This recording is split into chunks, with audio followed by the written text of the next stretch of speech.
بسم الله الرحمن الرحيم. الحمد لله رب العالمين وبه نستعين، وصلى الله وسلم على سيد الأنبياء والمرسلين وعلى آله وأصحابه أجمعين ومن تبعهم بإحسان إلى يوم الدين، أما بعد. آج کی اس نشست میں انشاءاللہ اللہ سبحانہ وتعالیٰ کی ایک صفت الترک، اس سے متعلق پڑھیں گے انشاءاللہ. بنیادی طور پر جو ہر درس کے آغاز میں جو میں بتاتے آ رہا ہوں، جو ہمارے مشاہدین ہیں ان کے لیے بھی یہ چیز فائدہ مند ہوگی انشاءاللہ کہ اللہ سبحانہ وتعالیٰ کی جو اسماء حسنہ ہیں یا اس کی جو صفات ہیں، صفات علیہ، ان سب کو پڑھنے کے لیے اس سے متعلق جو قواعد ہیں وہ جاننا بے حد ضروری ہے.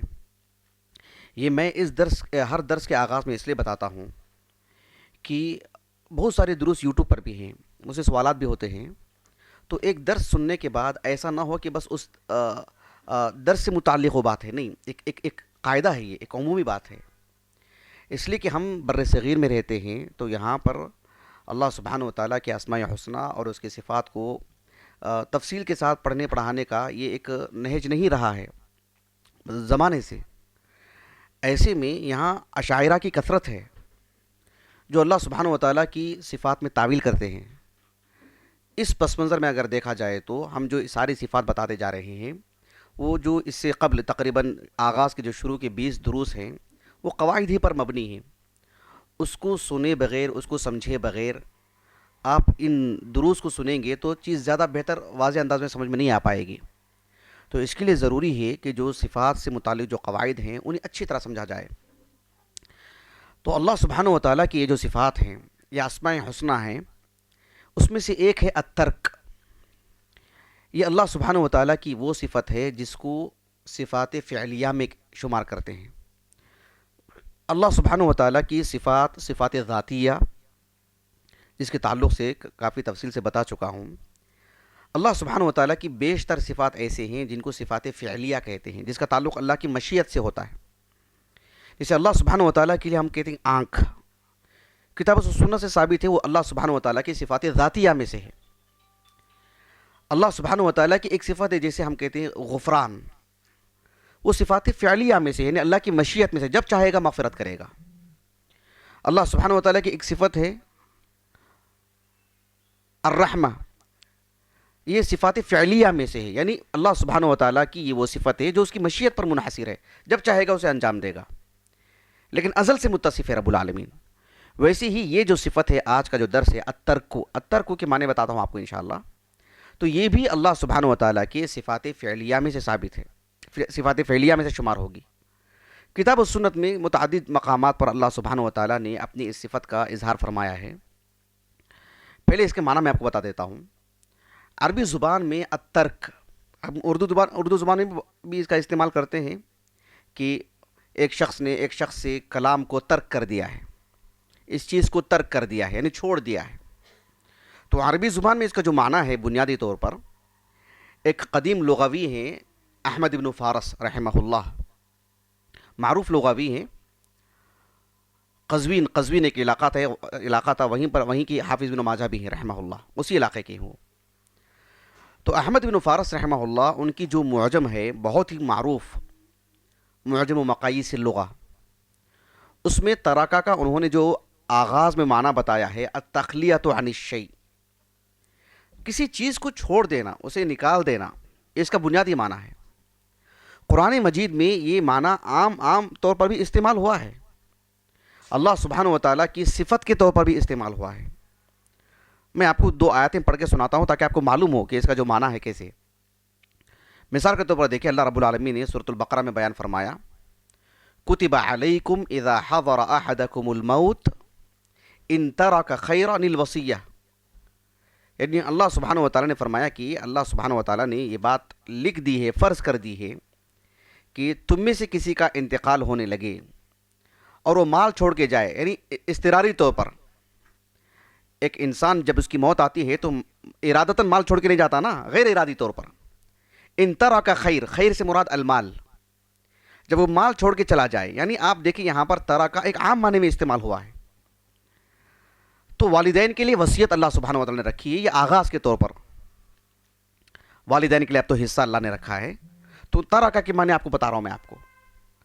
آپ دیکھیں اللہ سبحانہ و تعالیٰ نے سورۃ یوسف میں جو یوسف علیہ السلام کا قصہ پھیلا کے بیان کیا ہے، یوسف علیہ السلام کے جو اخوان ہیں جو ان کو لے کر کے گئے تھے ایک سازش کے طور پر، تو واپسی میں یوسف علیہ السلام کو انہوں نے ایک کنویں میں ڈال کر کے آئے تھے۔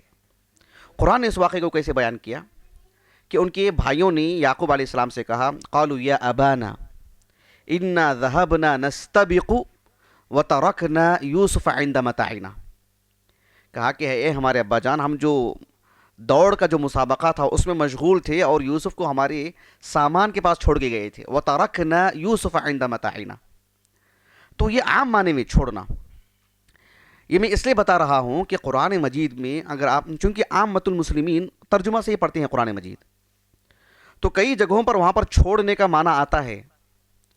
تو قرآن مجید میں اگر ہم دیکھیں تو چھوڑنے کے لیے ترکہ ایک ہی فعل نہیں آتا، ایک ہی لفظ نہیں آتا۔ حجرہ وہ اس کے معنی بھی چھوڑنے کے ہیں، عطلا اس کے معنی بھی چھوڑنے کے ہیں، وَإِذَا الْعِشَارُ عُطِّلَتْ، خلّوا سبیلہم اس کے معنی بھی چھوڑنے کے ہیں۔ اسی طرح سے وَذَرَ اس کے معنی بھی چھوڑنے کے ہیں۔ دع قرآن مجید میں آیا ہے دع اذاہم، اس کے معنی بھی چھوڑنے کے ہیں۔ تو چھوڑنے سے متعلق قرآن مجید میں غادرہ کا بھی ایک فعل آتا ہے، مختلف الفاظ ہے، لیکن بالضبط اگر عربی میں دیکھنا چاہیں تو چھوڑنے کی کیفیت سب میں الگ الگ ہے۔ اس کی یہاں پر الگ معنی رہے گا، وہاں پر الگ معنی رہے گا، لیکن بنیادی طور پر ترکہ بہت ہی عام لفظ ہے چھوڑنے کے معنی میں۔ اللہ سبحانہ و تعالیٰ کے لیے چھوڑنا، الترک، یہ بھی اللہ کی صفات میں سے، صفات فعلیہ میں سے ہے۔ عام قاعدہ ہے اللہ سبحانہ و تعالیٰ کی صفات سے متعلق کہ کتاب و سنت میں جو بھی اللہ کی صفات ثابت ہیں ہم اسی کے مکلف ہیں کہ ہم اس کو ہو بہو مانیں، نمرھا کما جاءت، یہ سلف کا عام قاعدہ ہے، جیسے ہے ہم مان جائیں، ہم اسی کے مکلف ہیں۔ یہ بات اچھی طرح واضح ہو جانی چاہیے۔ قرآن مجید میں ایک سورۃ البقرہ، اس میں اللہ رب العالمین نے فرمایا مثلهم كمثل الذي استوقد نارا فلما اضاءت ما حوله ذهب الله بنورهم وتركهم في ظلمات لا يبصرون۔ وتركهم، آیت کا ترجمہ وغیرہ دیکھ لے سکتے ہیں، میرا موضوع وہ نہیں ہے اس آیت کے ہم مفہوم سمجھائیں۔ کفار کو ایک وقت آتا ہے جب وہ اللہ تعالیٰ کی طرف سے آنے والی ہدایت کو ٹھکراتے ہیں، نظر انداز کرتے ہیں، تو اللہ تعالیٰ نے کہا کہ وَتَرَكَهُمْ فِي ظُلُمَاتٍ، نتیجے کے طور پر اللہ تعالیٰ انہیں تاریکیوں میں ایسے چھوڑ دیتا بھٹکتے ہوئے، پھر ان پر حلال اور حرام اور حق اور باطل کی تمیز کی جو صلاحیت ہے وہ مفقود ہو جاتی، وہ کھو جاتی ان سے۔ تو کہا کہ وَتَرَكَهُمْ، ترکہ فعل اللہ کے لیے ثابت ہے، یعنی اللہ کی صفات میں سے ہے، یہ اللہ سبحانہ و تعالیٰ کی صفات میں سے ہے۔ ایک اور مقام پر اللہ سبحانہ و تعالیٰ نے فرمایا سورۃ العنکبوت میں وَلَقَدْ تَرَكْنَا مِنْهَا آیَةً بَيِّنَةً لِقَوْمٍ يَعْقِلُونَ، لوط علیہ السلام کے قصے کے پس منظر میں اللہ نے یہ بات کہی ہے، وَلَقَدْ تَرَكْنَا مِنْهَا آیَةً بَيِّنَةً لِقَوْمٍ يَعْقِلُونَ وَتَرَكْنَا بَعْضَهُمْ يَوْمَئِذٍ يَمُوجُ فِي بَعْضٍ وَنُفِخَ فِي الصُّورِ فَجَمَعْنَاهُمْ جَمْعًا۔ اللہ سبحانہ و تعالیٰ نے سورۃ الکہف کے اواخر میں بیان فرمایا وَتَرَكْنَا بَعْضَهُمْ يَوْمَئِذٍ يَمُوجُ فِي بَعْضٍ، کہ جب یاجوج ماجوج کو قیامت کے قریب انہیں اس دیوار کو دیوار توڑ دی جائے گی اور وہ نکل پڑیں گے، تو اللہ نے کہا کہ وَتَرَكْنَا بَعْضَهُمْ يَمُوجُ فِي بَعْضٍ، کہ یاجوج ماجوج نکل پڑیں گے۔ یموج کے معنی وہاں پر آتے ہیں جو حافظ ابن کثیر نے اسماعیل ابن عبد الملک السدی رحمہ اللہ کے حوالے سے لکھا ہے کہ جو ہے مال کو تلف کریں گے، لوگوں کے مال کو ہڑپ کر لیں گے، وہ یموج کے وہی معنی ہیں۔ تو اللہ تعالیٰ نے کہا کہ وَتَرَكْنَا بَعْضَهُمْ يَوْمَئِذٍ يَمُوجُ فِي بَعْضٍ وَنُفِخَ فِي الصُّورِ فَجَمَعْنَاهُمْ جَمْعًا۔ یہاں پر ترکہ بھی اللہ رب العالمین نے کہا کہ ہم چھوڑ دیں گے ان کو، یہ اللہ سبحانہ و تعالیٰ کے لیے یہ فعل ثابت ہے۔ قرآن مجید کی اور بھی متعدد مقامات پر ہے، میں نے 3 آیتیں آپ کے سامنے پڑھی ہیں، ایک اور آیت سنا دیتا ہوں آپ کو سورۃ الفاتر کے اواخر میں۔ اللہ سبحانہ و تعالیٰ نے بندوں کے گناہ، ان کی جرائم کے باوجود بھی ایک وقت تک مہلت دیتا ہے رب العالمین، یہ اللہ کی حکمت ہے۔ اللہ تعالیٰ نے فرمایا وَلَوْ يُؤَاخِذُ اللَّهُ النَّاسَ بِمَا كَسَبُوا مَا تَرَكَ عَلَى ظَهْرِهَا مِن دَابَّةٍ، اگر اللہ تعالیٰ بندوں کے گناہ جو ہیں اس کے بلبوتے پر اگر مواخذہ کرنا شروع کر دے، وَلَوْ يُؤَاخِذُ اللَّهُ النَّاسَ بِمَا كَسَبُوا مَا تَرَكَ عَلَى ظَهْرِهَا مِن دَابَّةٍ، تو روئے زمین پر کسی کو بھی اللہ تعالیٰ نہیں چھوڑے گا جو روئے زمین پر رہتے ہیں، ان کا اگر مواخذہ کرے رب العالمین، ان کی گرفت کر دے رب العالمین، تو یہاں پر اللہ تعالیٰ نے کہا کہ ما ترک علی ظہرہا من دابہ، یہ صفت اللہ سبحانہ و تعالیٰ کی صفات میں شمار ہوتی ہے، صفات فعلیہ میں سے۔ ایک حدیث آتی ہے، بہت ہی معروف حدیث قدسی ہے، صحیح مسلم کی۔ امام مسلم رحمہ اللہ نے اس حدیث کو اپنی الجامع الصحیح کی کتاب الزہد والرقائق اس میں لے کر کے آئے ہیں۔ ایک تابعی ہیں جو اوساط تابعین میں شمار ہوتا ہے، ان کا یعقوب ابن عبد الرحمن الجوہنی، علماء مدینہ میں ان کا شمار ہوتا ہے، علماء مدینہ میں سے۔ کتب ستہ کی سبھی کتابوں میں آپ کی مرویات ہیں، سوائے امام بخاری ان سے کوئی روایت نہیں لے کر آئے ہیں، سوائے ان کی کتاب ہے جز فی قراءۃ خلف الامام، اس میں اس روایت کو لائے ہیں بس۔ یعقوب ابن عبد الرحمن الجوہنی رحمہ اللہ، وہ ابو ہریرہ رضی اللہ عنہ کے تلامذہ میں سے ہیں۔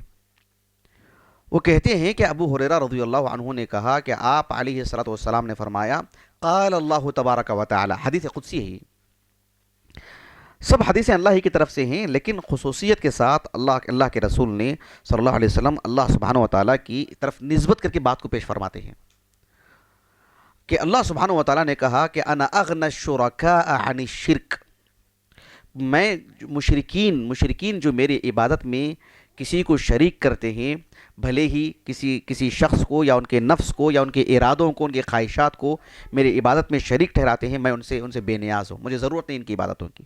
انا اغنى الشرکاء عن الشرک، من عمل عملا اشرک فیہ معی غیری، کہ جو شخص کوئی بھی عمل کرتا ہے اور عمل کرتے ہوئے وہ میرے لیے بھی کرتا ہے اور ساتھ میں میری عبادت میں کسی کو شریک کر لیتا ہے، تو اللہ سبحانہ و تعالیٰ نے کہا کہ ترکتہ وعملہ، میں اس کو بھی چھوڑ دیتا ہوں، اس کے عمل کو بھی چھوڑ دیتا ہوں، ترکتہ وعملہ، تو اللہ سبحانہ و تعالیٰ نے کہا کہ ترکتہ، میں اس کو چھوڑ دیتا ہوں۔ ترک اللہ سبحانہ و تعالیٰ کی صفات میں سے ہے۔ میں نے آغاز میں ایک درس دیا تھا، میں سمجھتا ہوں آغاز کے ابتدائی 10-15 کے دروس کے درمیان کا درس ہوگا، کہ اللہ سبحانہ و تعالیٰ کے لیے جو اسم ہوتا ہے، جیسے اللہ سبحانہ و تعالیٰ کا ایک اسم ہے الحکیم، اس اسم سے، اس نام سے اللہ کی صفت بھی بنتی ہے، اس لیے کہ اللہ کا جو بھی نام ہے اللہ تعالیٰ اس نام کے معنی سے متصف ہے۔ جیسے مثال کے طور پر ایک شخص کا نام ہے جمیل، اس کا نام ہے، لیکن اس نام کا جو معنی ہے اس کی زندگی میں ہونا ضروری ہے کیا؟ ضروری نہیں ہے۔ ایک شخص کا نام کچھ ہو سکتا ہے، مثال کے طور پر جواد کسی کا نام ہوگا، اور ہو سکتا ہے عملی طور پر وہ بخیل ہو، نام کے اندر تو سخاوت کا معنی ہے۔ نام کا معنی اس کی شخصیت میں ہونا کوئی ضروری نہیں، لیکن اللہ تعالیٰ کا جو بھی نام ہے وہ اس نام سے متصف بھی ہے، لیکن اللہ تعالیٰ کے نام کتاب و سنت میں ثابت ہیں، اللہ کی صفات اس کے ناموں سے بھی زیادہ بڑی مقدار میں ہیں جو بیان کیے گئے ہیں، تو کوئی بھی صفت لے کر کے اس کا نام نہیں بنایا جائے گا۔ جیسے اللہ تعالیٰ کا یہ صفت ہے اللہ تعالیٰ کی الترک، اس سے نام نہیں بنائیں گے التارک اور اس سے عبد لگا دیں گے عبد التارک، نہیں ہوگا، صفت ہے وہ اللہ کی، نام نہیں ہے اللہ کا وہ۔ اللہ کا جو نام ہوگا اس سے اللہ کی صفت بھی ہوتی ہے لازمی طور پر، لیکن جو اللہ تعالیٰ کی صفت ہے، جیسے اللہ سبحانہ و تعالیٰ کی صفت نزول ہے، وہ صفت ہے اللہ تعالیٰ کی، اس سے النازل نام رکھیں اللہ کا، سمجھ لیں اللہ کا، اور عبد النازل نام رکھیں، یہ درست نہیں ہے۔ صفت سے نام نہیں بنایا جائے گا، لیکن نام جو ہوتا ہے اس سے صفت لازمی ہے۔ تو یہ الترک اللہ سبحانہ و تعالیٰ کی صفات فعلیہ میں سے ہے۔ اس درس کا نتیجہ یہ ہے کہ ایک بات یہ ہے کہ اللہ تعالیٰ کی یہ صفت ترک ہے، یہ ہمیں معلوم ہوا ہے۔ دوسری بات جو اس درس کا جو تقاضا ہے وہ یہ کہ ہمیں ایسے اعمال سے بچنا چاہیے جس سے اللہ سبحانہ و تعالیٰ ہمارے ساتھ ترک والا معاملہ فرمائے۔ یہی نتیجہ ہے اس درس کا کہ اللہ تعالیٰ نے کہا کہ من عمل عملا اشرک فیہ معی غیری ترکتہ وعملہ، کہ جو ایسا عمل کرے، کوئی بھی نیک کام کرے اور وہ اللہ کے لیے بھی کرتا ہو اور اللہ کے ساتھ کسی کو شریک کرتا ہو، تو ترکتہ، میں اس کو چھوڑ دوں گا۔ صرف ایک جانکاری کے طور پر کہ اللہ کی صفات میں سے ایک الترک ہے، یہ کوئی کمال کی بات نہیں ہے، یہ بہت سستا کام ہے، ہلکا کام ہے، لیکن اس ترک سے جو اللہ کی طرف سے ہو رہا ہے اس سے بچنا یہ ہمارے لیے اصل ہے، یہ بنیادی چیز ہے۔ اللہ سبحانہ و تعالیٰ نے فرمایا مثلهم كمثل الذي استوقد نارا فلما اضاءت ما حوله ذهب الله بنورهم وتركهم في ظلمات۔ تو اللہ سبحانہ و تعالیٰ کی طرف سے حق آ جائے، اللہ کی جانب سے کسی بھی شکل میں اس کو قبول نہیں کرے گا بندہ، تو پھر اللہ سبحانہ و تعالیٰ اس کے ساتھ ترک والا معاملہ فرمائے گا، چھوڑ دے گا رب العالمین اس کو اس کی حالت میں کہ وہ بھٹکتا رہے۔ تو یہ بڑی اہم چیز ہوتی ہے۔ جس طرح سے ہم انسانوں کے مابین دیکھتے ہیں معاشرتی زندگی میں، انسان ایک بار مرتبہ بولتا ہے، دو مرتبہ بولتا ہے، دور کے لوگوں کو، قریب کے لوگوں کو، اس کے بعد چھوڑ دیتے ہیں اس کو، اور کہتے ہیں صاف طور پر ہم نے چھوڑ دیا اس کو، میں نے بات چھوڑ دی اس سے، تعلق توڑ دیا میں نے اس سے، میں نے 2 مرتبہ کا 3 مرتبہ کا، اب نہیں سمجھاؤں گا میں، اب نے اس کو چھوڑ دیا میں نے۔ تو یہ ایک معاشرتی زندگی میں ہمارے لیے ایک تنگ دلی کا باعث بن جاتی ہے یہ چیز۔ جب اللہ سبحانہ و تعالیٰ کی طرف سے ترک معاملہ آ جائے، یہ بڑی خطرناک چیز ہے، نسأل اللہ العافیۃ والسلامہ۔ تو اللہ سبحانہ و تعالیٰ کی یہ عظیم صفت ہے جسے ہم نے پڑھا ہے۔ اللہ تعالیٰ ہمیں ایسے اعمال کی سعادت نصیب فرمائے جس سے اللہ کا تقرب حاصل ہو۔ اللہ تعالیٰ اللہ کے خاطر ہی نیک کام کرنے اور اللہ کے لیے کرنے کے اللہ ہمیں سعادت اور توفیق نصیب فرمائے۔ سبحانک اللہم و بحمدک، اشہد ان لا الہ الا انت، استغفرک و اتوب الیک۔